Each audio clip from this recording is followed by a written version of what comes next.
Today, we have more income and wealth inequality than there has ever been in the history of America. Now, I know we don't discuss it.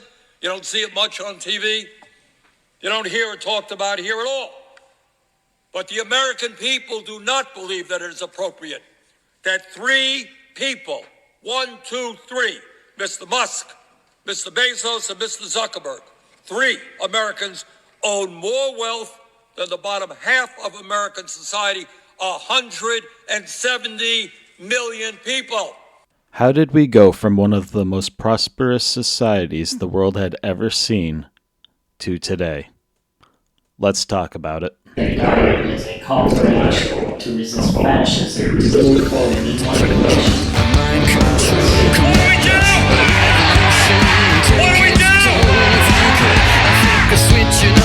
I know what's going on in Palestine right now is wrong.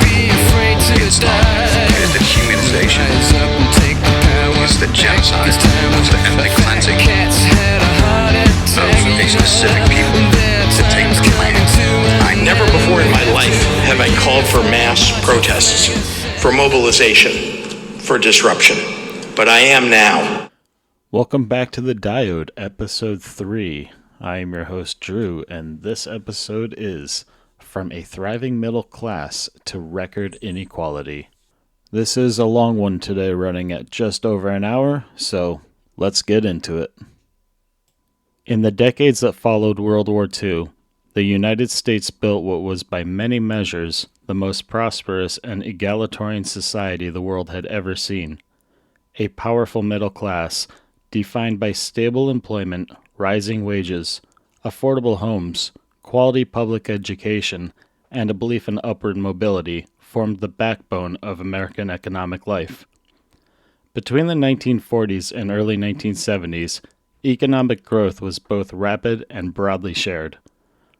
Productivity rose steadily, and the gains from that productivity were distributed relatively equally among workers and owners alike. Union membership was strong, taxes on the wealthy were high by today's standards, and corporate America largely accepted a social compact that aligned its interest with those of workers and communities. By the 2020s, that compact has all but collapsed. The United States now suffers from one of the highest levels of income and wealth inequality among developed nations. The middle class, once a majority, now comprises less than half of the population. Wages have stagnated, job security has diminished, and the cost of essential services like healthcare, education, and housing has skyrocketed. Meanwhile, the wealthiest Americans have amassed fortunes that rival the gross domestic products of small countries. The top 1% owns more wealth than the bottom 90% combined. This was not an accidental development, nor was it the inevitable result of technological change or globalization alone. The transformation of the U.S. economy from a model of broadly shared prosperity to one defined by extreme inequality was a result of deliberate political and economic choices. Legislation passed by Congress, decisions handed down by the Supreme Court, shifts in political ideologies, and historical events all played critical roles in dismantling the institutional and policy framework that once supported the American middle class.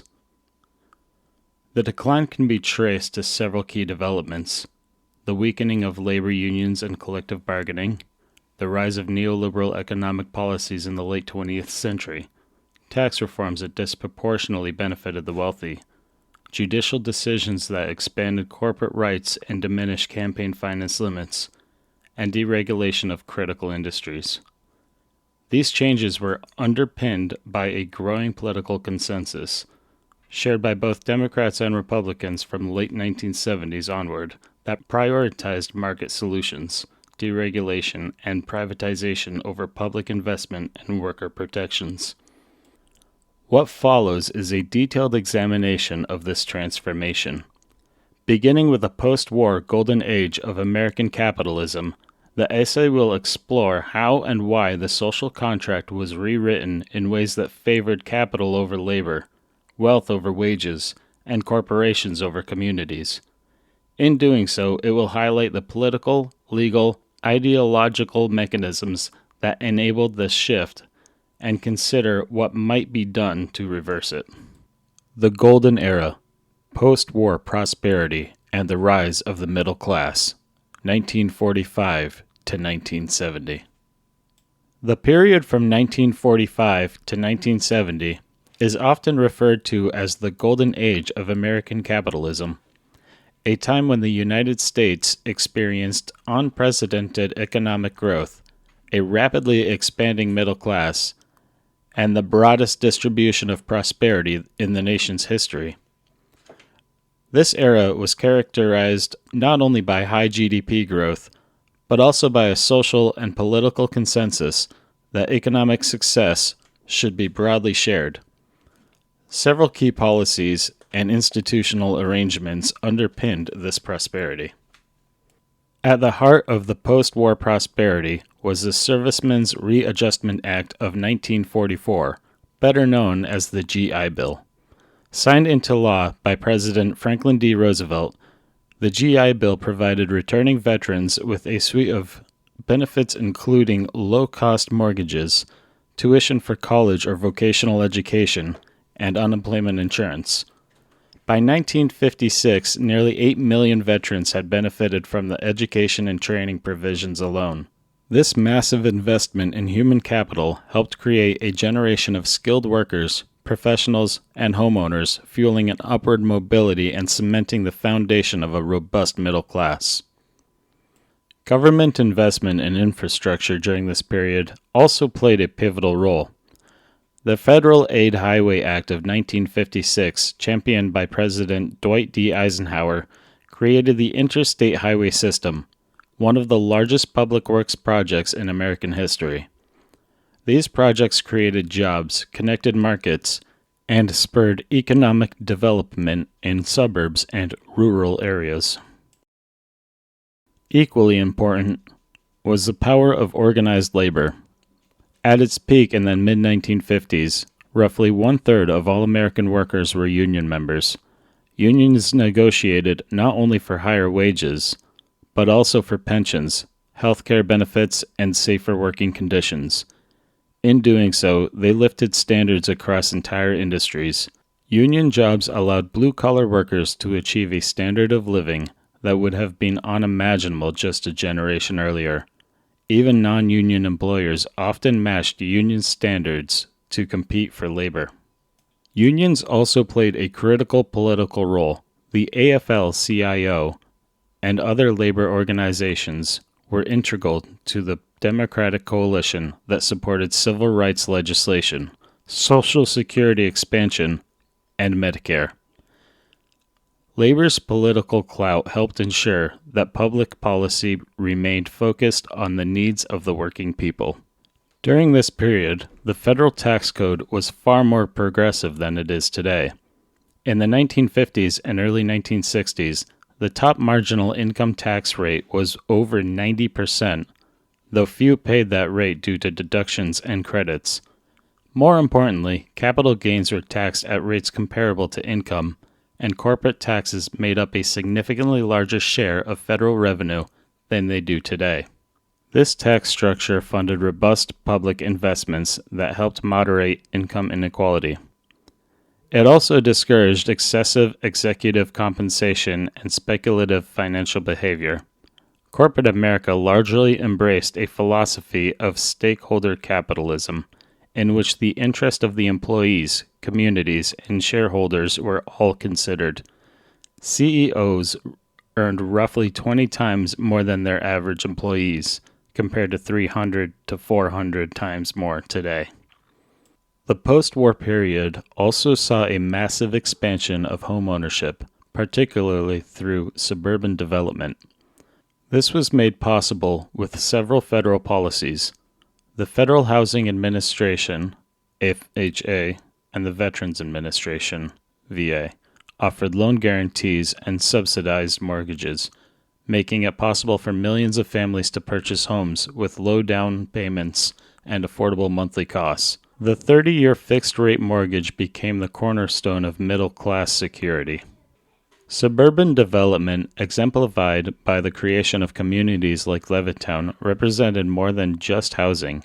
It symbolized stability, family life, and the promise of upward mobility. Home equity became the largest source of wealth for most American families, providing a financial cushion that could be passed on to future generations.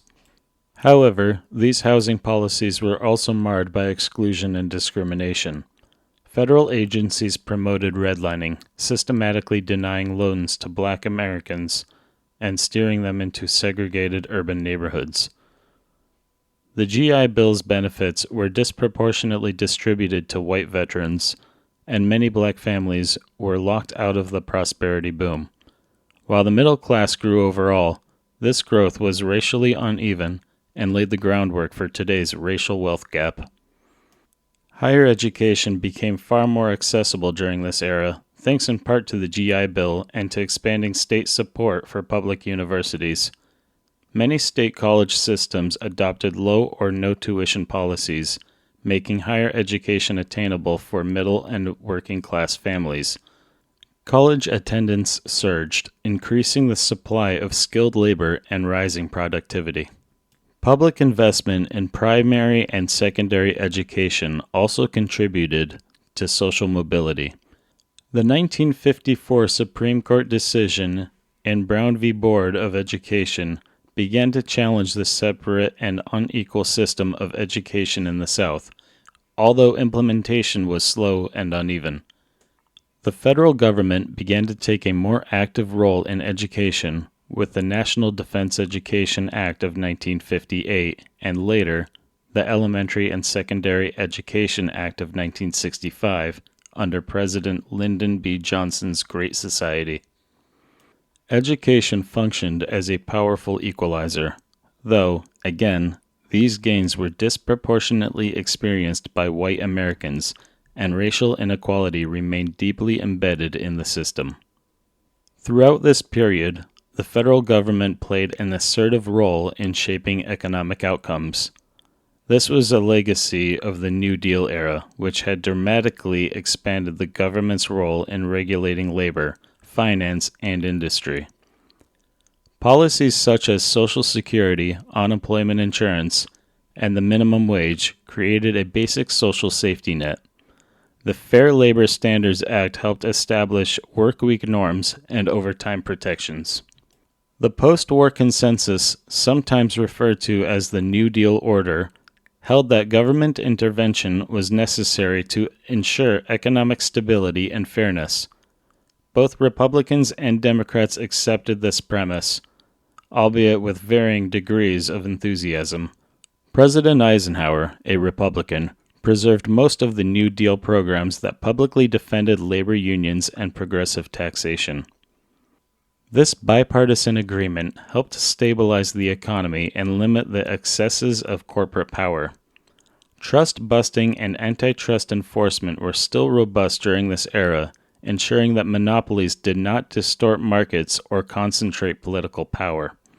Perhaps most significantly, the economic ethos of the time embraced a form of capitalism that prioritized not just profit, but public responsibility.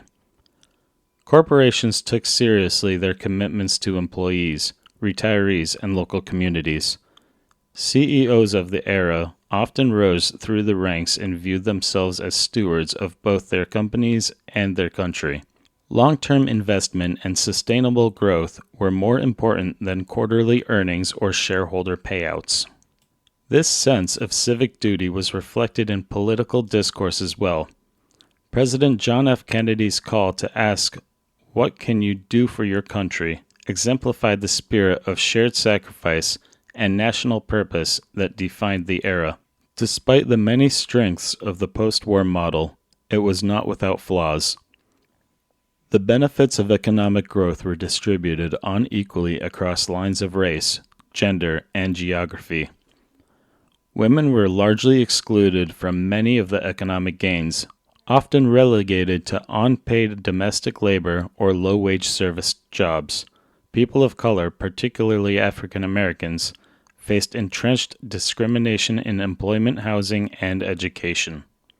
Moreover, by the late 1960s, signs of strain were beginning to appear. Rising inflation, the cost of the Vietnam War, and growing demands for civil rights and welfare expansion challenged the limits of the existing system. The economic model that had worked so well in the immediate post-war decades began to falter under these new pressures. Still, the mid-20th century remains a high watermark of American economic equality. The prosperity of this era was not simply the result of free markets or individual entrepreneurship. It was built on a foundation of deliberate public policy, strong institutions, and a social compact that recognized the importance of economic security and dignity for all. The 1970s, economic crisis, and ideological transformation. By the early 1970s, the post-war economic order that had sustained middle-class growth for over 2 decades began to show signs of strain. A series of interlocking crises, rising inflation, stagnant economic growth, and increasing global competition challenged the consensus that government intervention and regulated capitalism could sustain prosperity. The economic dislocations of this period not only brought real hardship to millions of Americans, but also set the stage for a dramatic ideological and policy transformation. The most significant economic phenomenon of the 1970s was stagflation, a previously rare combination of high inflation and high unemployment. This economic paradox confounded the Keynesian economists who had dominated policy making since the New Deal. According to the Keynesian model, inflation and unemployment were typically seen as adversely related.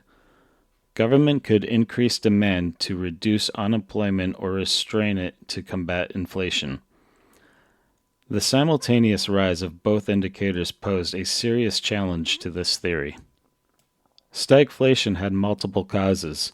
The Vietnam War had strained public finances and pumped money into the economy without corresponding productivity increases. The OPEC oil embargo of 1973 and the subsequent oil shock caused energy prices to skyrocket, triggering cost-push inflation throughout the economy. Meanwhile, American industries, long dominant in the global markets, began to face significant competition from rebuilt economies in Europe and Asia, particularly West Germany and Japan. U.S. manufacturing, the backbone of middle-class employment, began to decline. As economic instability deepened, public confidence in the federal government's ability to manage the economy faltered. Faith in the liberal economic order that guided the post-war years began to erode, opening the door for new theories.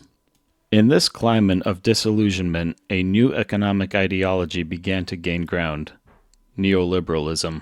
Rooted in classical liberalism and revolutionized by economists like Friedrich Hayek and Milton Friedman, neoliberalism called for a radical shift away from the state-centered models of economic management.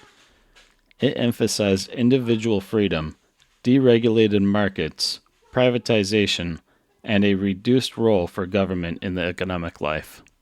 Milton Friedman, a University of Chicago economist and vocal critic of the New Deal, became one of the most influential proponents of neoliberalism.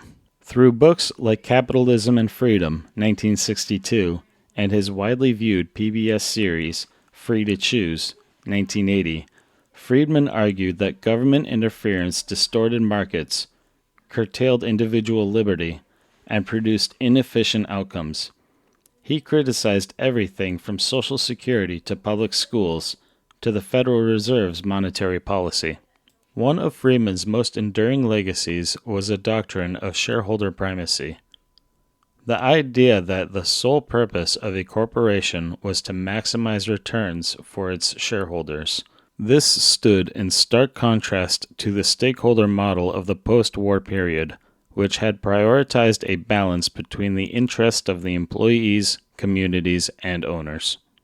By the mid-1970s, These ideas were gaining traction not just in academic circles, but in business, media, and eventually politics.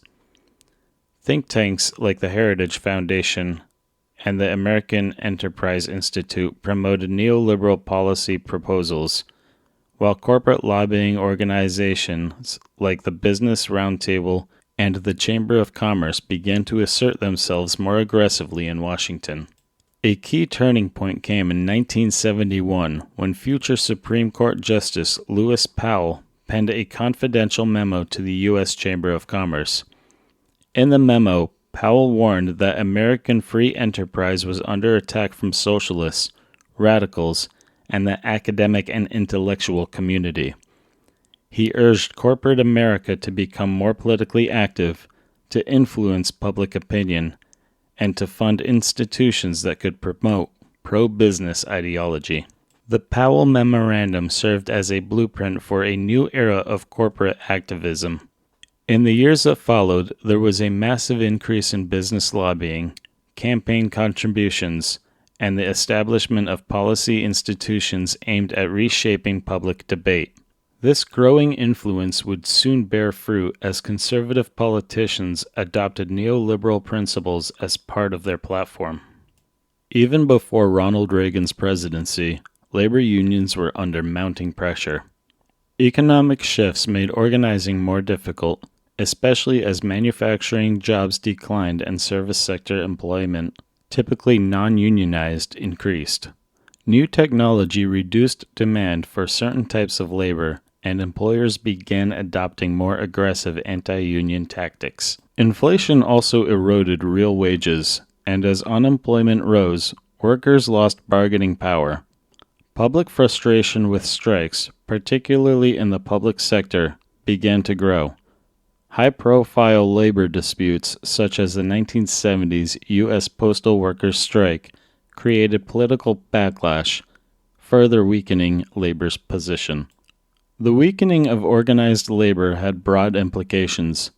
Not only did it reduce wages and benefits for union members, it also undermined a central pillar of the New Deal coalition and diminished a key force advocating for economic equality in American politics. Reaganomics, deregulation, and the attack on labor.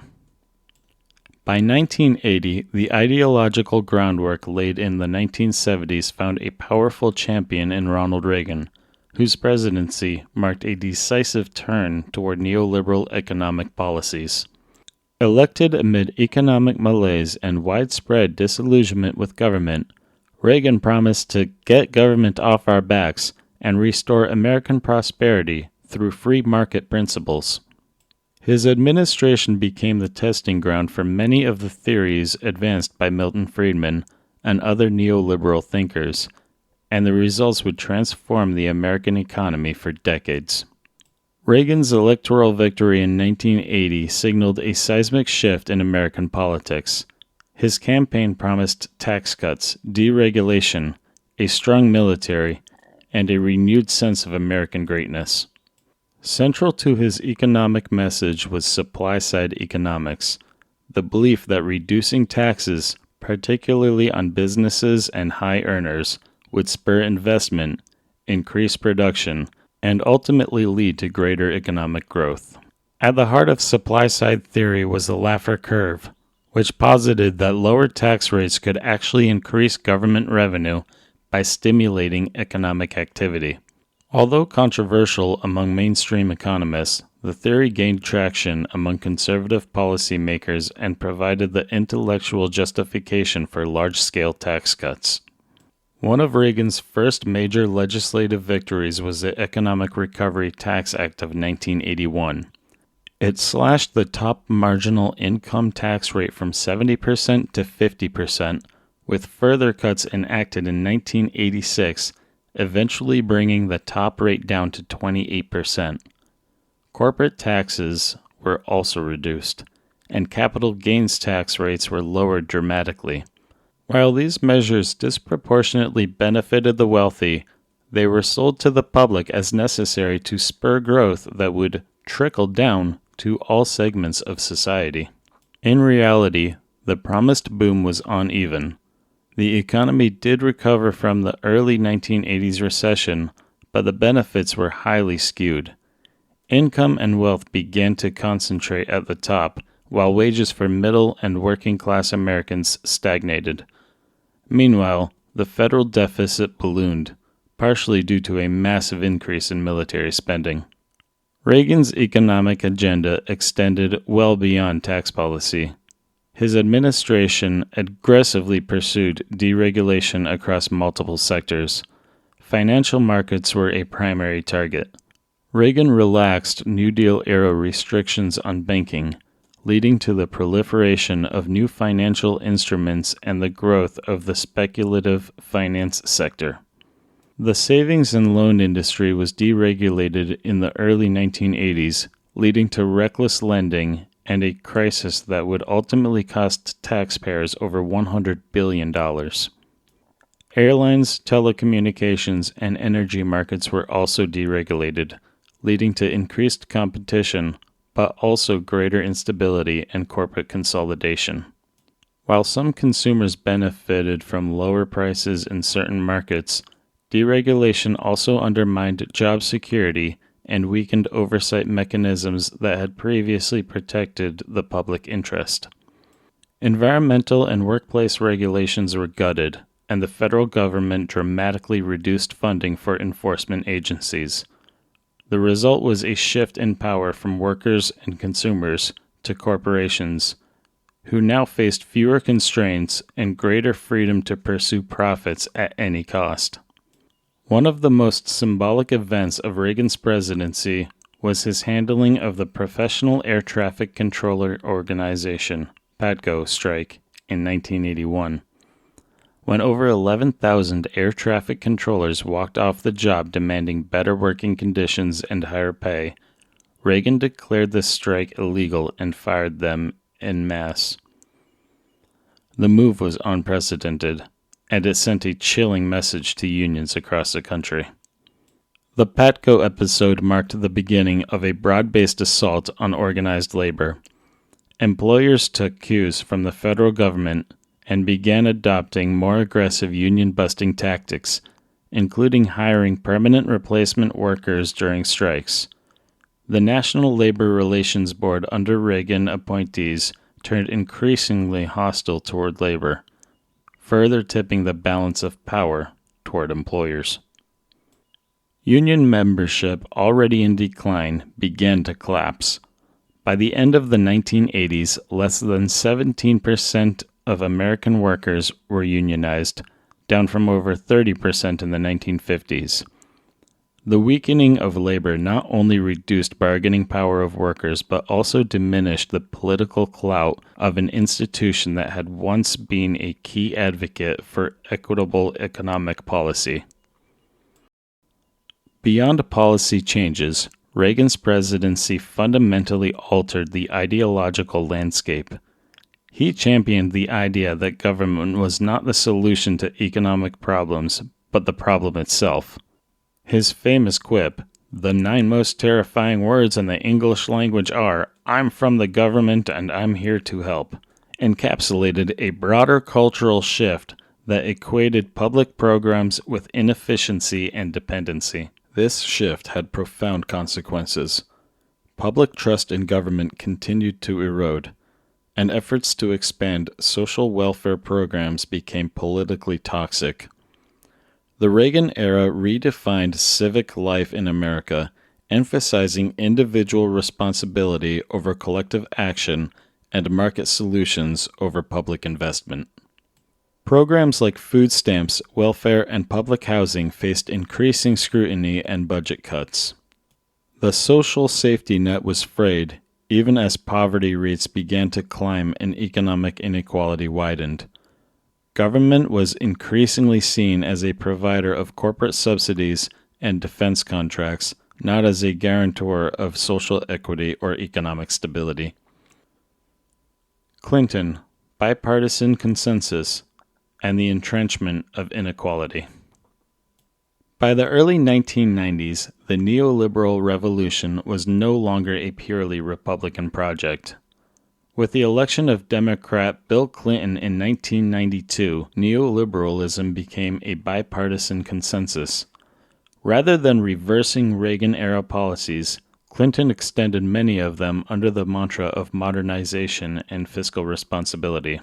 This convergence marked the end of the New Deal order and the full embrace of market-centric governance in the United States. While the economy boomed in the 1990s, the benefits were increasingly skewed toward the top, and the foundations of today's extreme wealth inequality were solidified.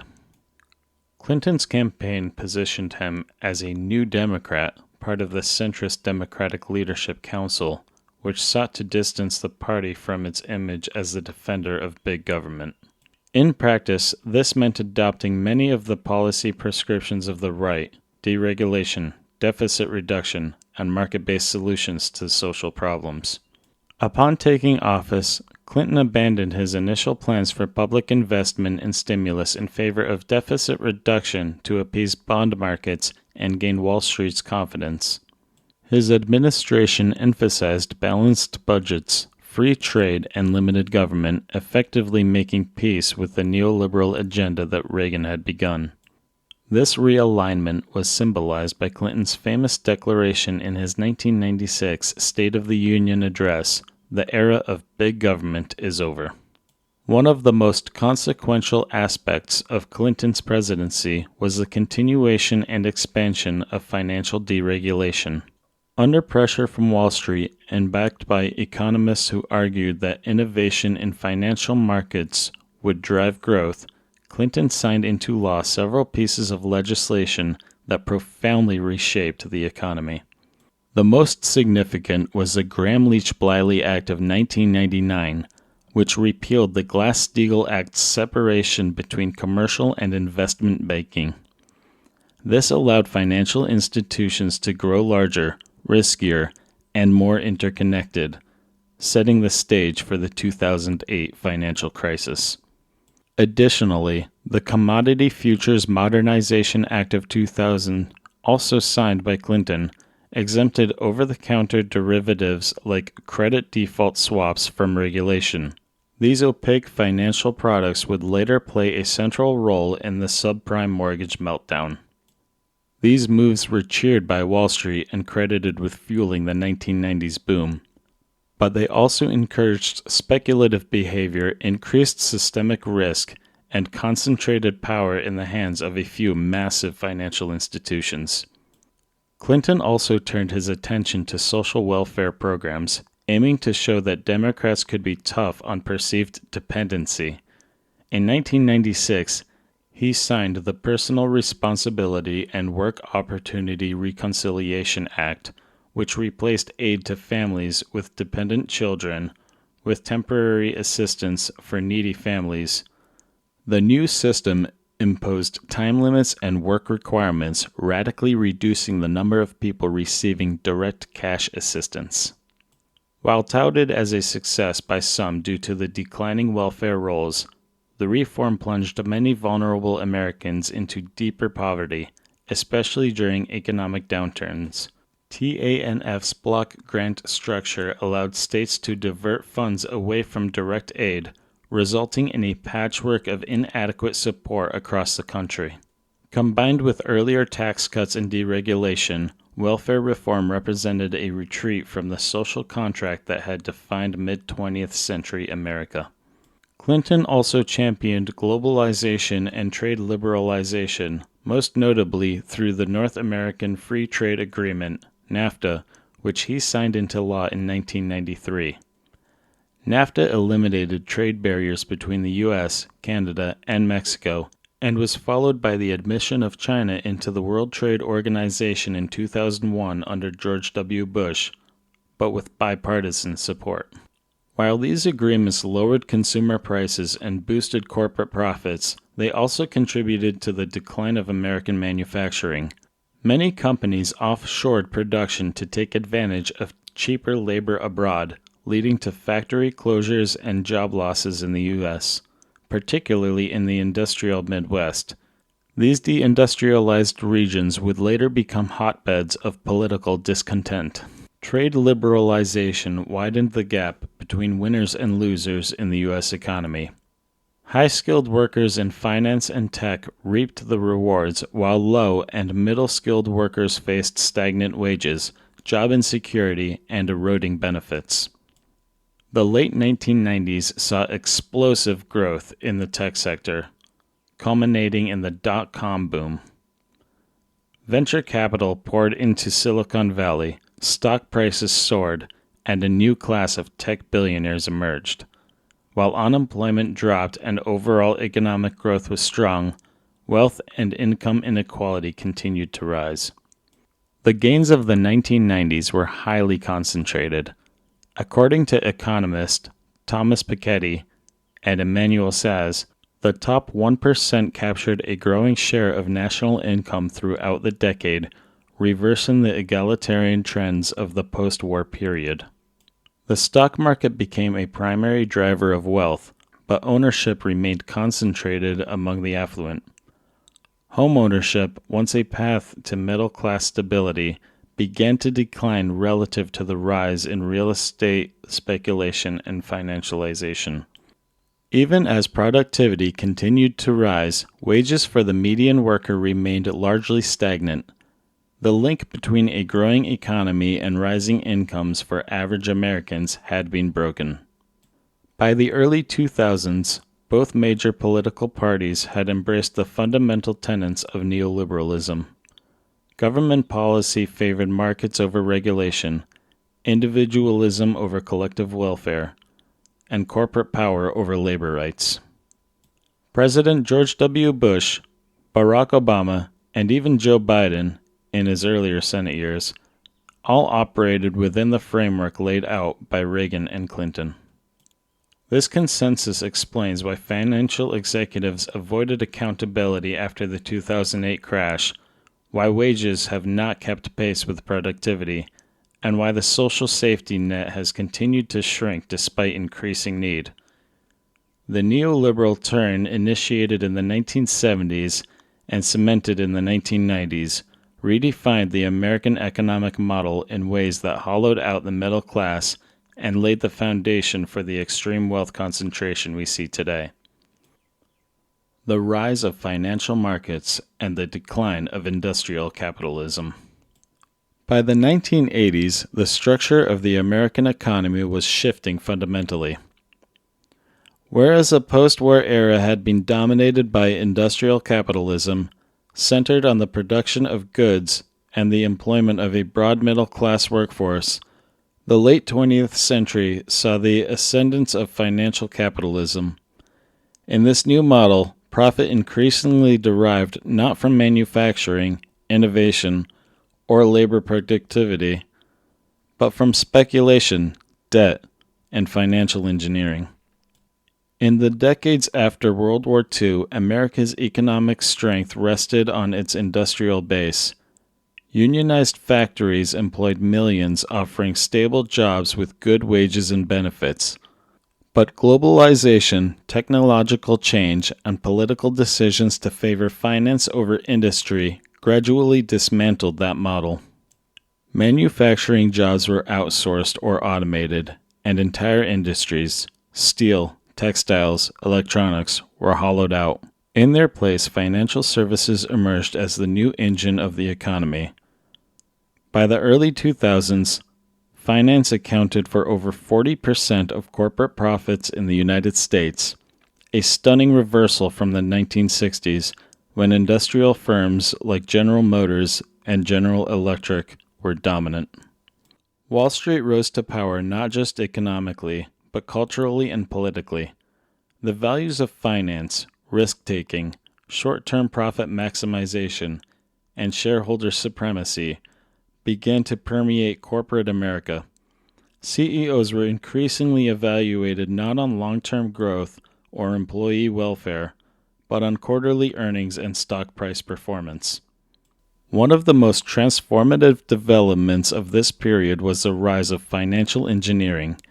Instead of investing in new products or hiring workers, firms turned to tactics like stock buybacks, leveraged buyouts, and mergers and acquisitions to boost shareholder value. Stock buybacks in particular became a common method to inflate share prices. After being heavily restricted for decades, the Reagan administration deregulated them in 1982. Companies began using profits not to increase wages or expand operations, but to repurchase their own shares, enriching executives and large investors who held the majority of stock. Meanwhile, hostile takeovers and leveraged buyouts, often financed by junk bonds, swept through corporate America. Firms were bought, broken up, and resold for profit, with little regard for long-term viability or workers' livelihoods. The logic of finance, not production, now ruled. The rise of debt-driven finance and Wall Street's political power. As finance became central to the American economy, debt became central to American life. Consumer credit, once stigmatized, was normalized, even encouraged. Americans turned to credit cards, auto loans, student loans, and eventually subprime mortgages to maintain their standard of living in the face of stagnant wages and rising costs. In the 1980s and 1990s, the credit industry exploded. Deregulation allowed banks to charge higher interest rates, issue riskier loans, and pursue new markets. Credit cards became ubiquitous, advertised as tools of empowerment and freedom. Yet behind the friendly commercials was a brutal system of penalties, interest compounding, and debt traps. Student debt also bloomed. As state funding for public universities declined, tuition rose sharply, and federal policy shifted toward loan-based aid. By 2025, student debt had surpassed $2 trillion, burdening an entire generation and delaying key life milestones like home ownership and family formation. Mortgage lending followed a similar path. Encouraged by policymakers who saw homeownership as a pillar of the American dream, banks developed new, complex mortgage products that allowed people to buy homes far beyond their means, often with little verification or collateral.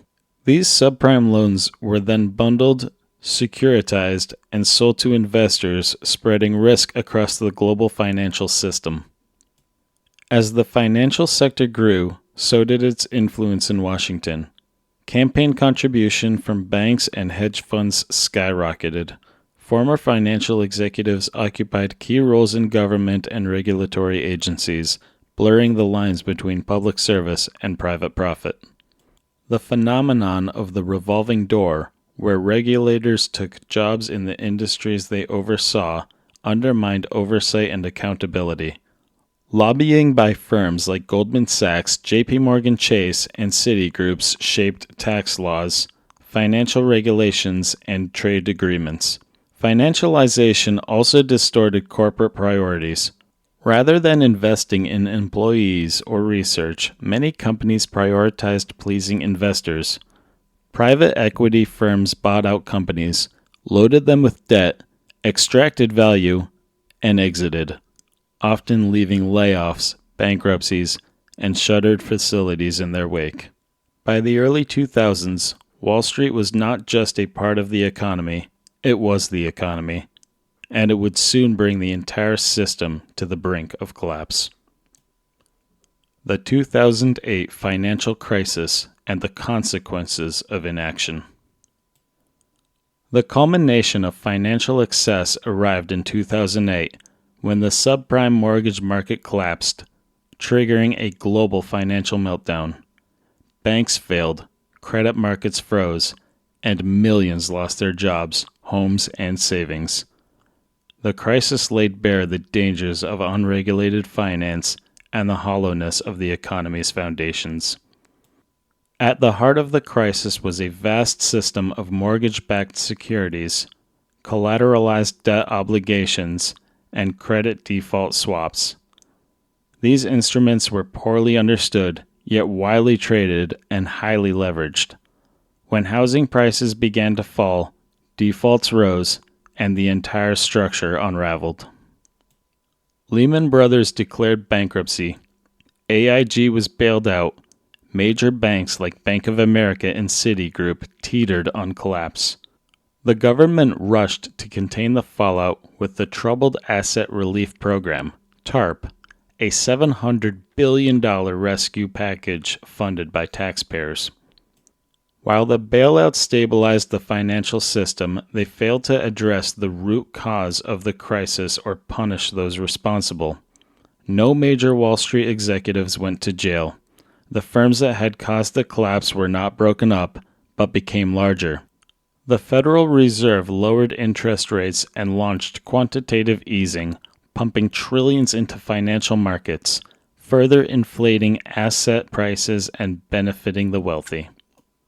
Meanwhile, ordinary Americans bore the brunt of the recession. Over 8 million jobs were lost.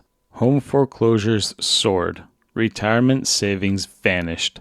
Unemployment remained elevated for years, and wage growth stagnated even as corporate profits rebounded. The long-term effects of the crisis were profound. It shattered faith in the American dream and deepened distrust in institutions. The notion that the system was rigged became mainstream. Economic pain fueled political polarization, populist backlash, and the rise of both left and right-wing anti-establishment movements. Financialization and inequality became mutually reinforcing. The wealthy used their resources to shape politics, media, and public discourse. Meanwhile, the rest of the population faced stagnation, precarity, and declining prospects.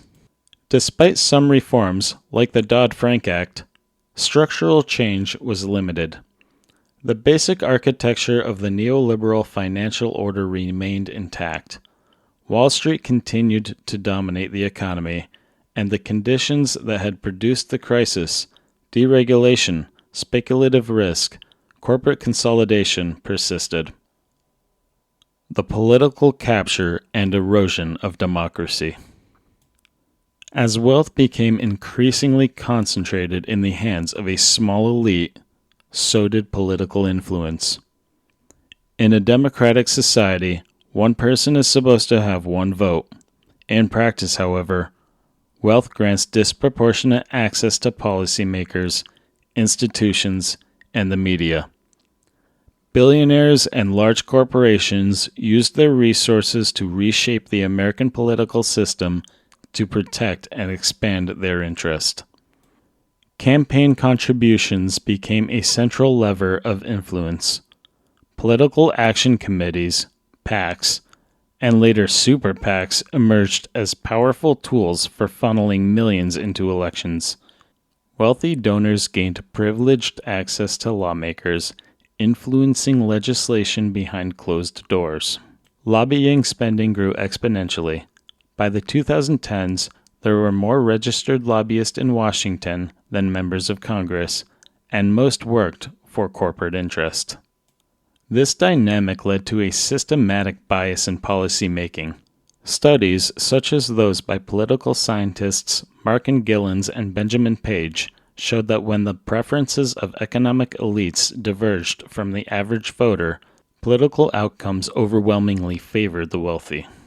One of the most consequential legal decisions in this transformation was Citizens United v. FEC, 2010.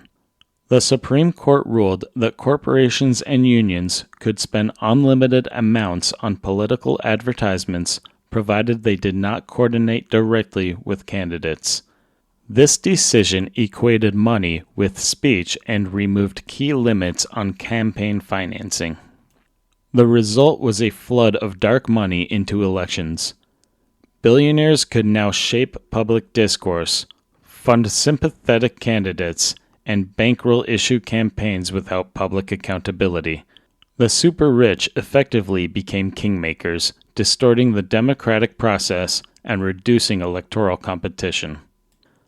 While the wealthy expanded their political power, efforts were simultaneously made to restrict the political influence of the working class.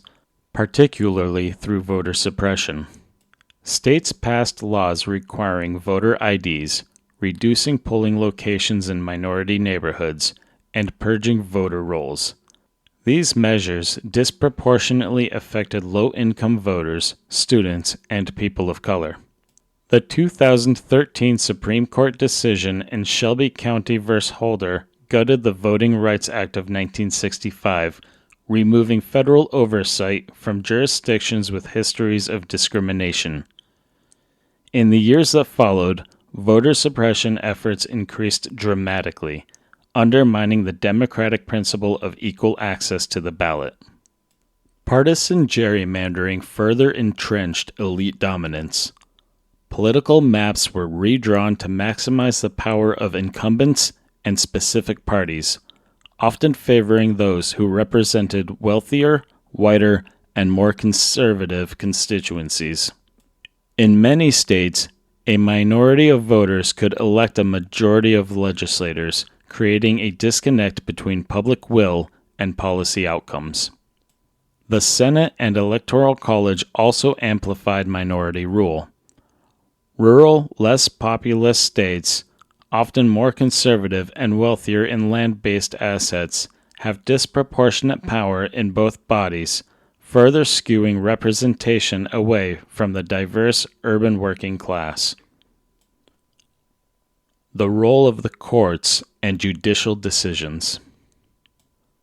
Throughout the late 20th and early 21st centuries, the federal judiciary, particularly the Supreme Court, played a pivotal role in shaping economic and political inequality. Court decisions systematically expanded corporate rights, limited union power, and weakened regulatory authority, all under the banner of constitutional interpretation. The shift began with the rise of conservative legal ideology in the 1970s, led by figures such as Robert Bork and groups like the Federalist Society. Their approach emphasized limited government, property rights, and deference to markets, positions that naturally favored the wealthy. Decisions that enabled inequality. Buckley v. Valeo, 1976. The court ruled that limits on individual campaign expenditures violated the First Amendment, laying the groundwork for the idea that money equals speech. Citizens United v. FEC, 2010.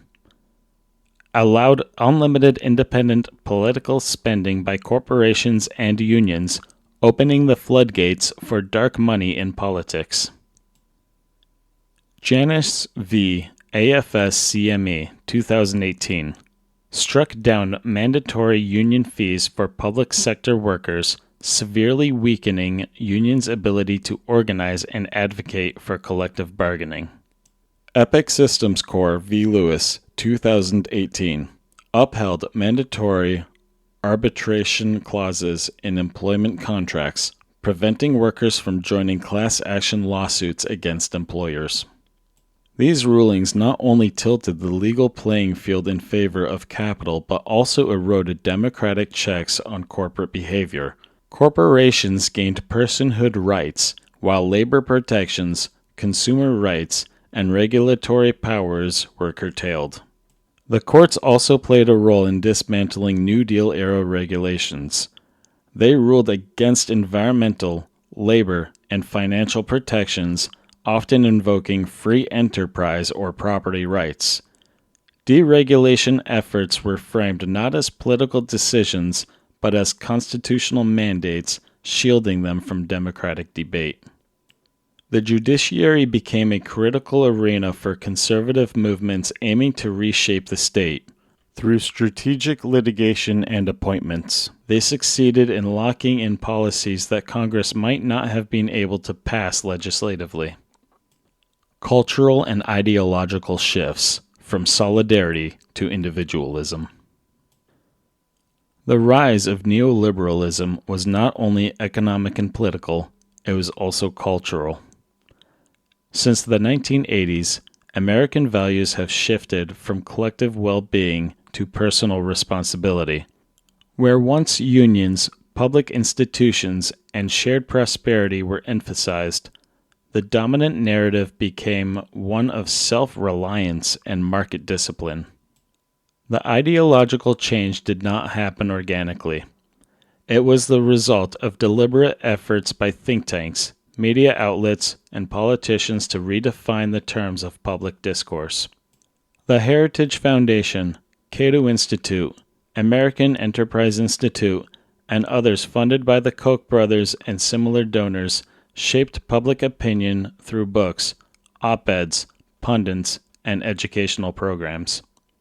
Media portrayals of poverty and wealth changed dramatically.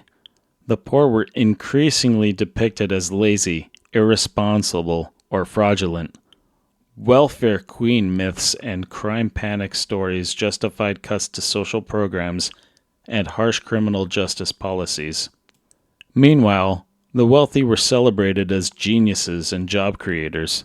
Business magazine and television shows glorified billionaires and CEOs, promoting the idea that they had earned their fortunes purely through merit. The idea of the American dream was repurposed to imply that anyone could become rich if they just worked hard enough, masking the structural barriers to upward mobility. COVID-19 and the acceleration of inequality. The COVID-19 pandemic laid bare the inequalities that had been festering for decades. While the virus affected all Americans, its economic and health consequences were sharply stratified by class, race, and geography. Low-income workers, disproportionately Black, Latino, and immigrant, bore the brunt of exposure. They worked in essential but underpaid sectors: grocery stores, warehouses, hospitals, delivery services. Many lacked paid sick leave or health insurance. Millions lost their jobs, faced evictions, or were forced to choose between income and safety. By contrast, the wealthy not only weathered the crisis but grew richer. Stock markets boomed after the initial crash, fueled by Federal Reserve interventions and stimulus spending. Tech billionaires saw their net worth skyrocket. Remote work insulated the professional class, while frontline workers faced the risk. The U.S. government enacted several stimulus packages, including the CARES Act. While some measures helped millions, unemployment supplements, stimulus checks, child tax credits, they were temporary and often poorly targeted. Larger and more sustained investments in public health, housing, and social infrastructure were blocked or diluted. Meanwhile, corporate bailouts were rapid and massive. The Federal Reserve backstopped markets and asset prices, primarily benefiting the top 10% of wealth holders. The economic recovery was K-shaped. The rich got richer, the working class struggled to survive.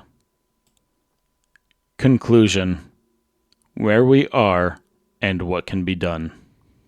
The story of America's descent into record wealth inequality is a tale of deliberate choices. Starting in the 1970s, political and economic elites dismantled the structures that had supported a thriving middle class. They weakened unions, deregulated industries, slashed taxes for the wealthy, and concentrated power in corporations and financial markets. Courts supported these moves, and cultural narratives justified them. The result is a society where a handful of individuals control as much wealth as the bottom half of the population. Economic insecurity is rampant, democracy is fraying, and trust in institutions is near historic lows. Policy solutions. Reversing this trajectory requires ambitious systematic reform. Potential solutions include tax reform, restore progressive taxation, close loopholes, and implement wealth taxes. Labor empowerment, strengthen unions, raise the minimum wage, and enforce labor laws. Universal programs, implement universal health care, childcare, and education to level the playing field. Democratic reform. Abolish the Electoral College. Implement ranked choice voting. End gerrymandering, and protect voting rights. Corporate regulation. Reinstate antitrust enforcement, break up monopolies, and regulate Wall Street. A new American dream. A more equitable future is possible, but it requires a renewed commitment to solidarity, justice, and democracy. The American dream must be reclaimed not as a myth of individual escape, but as a promise of shared prosperity. Only by understanding the policies and ideologies that created today's inequality can we build a better tomorrow.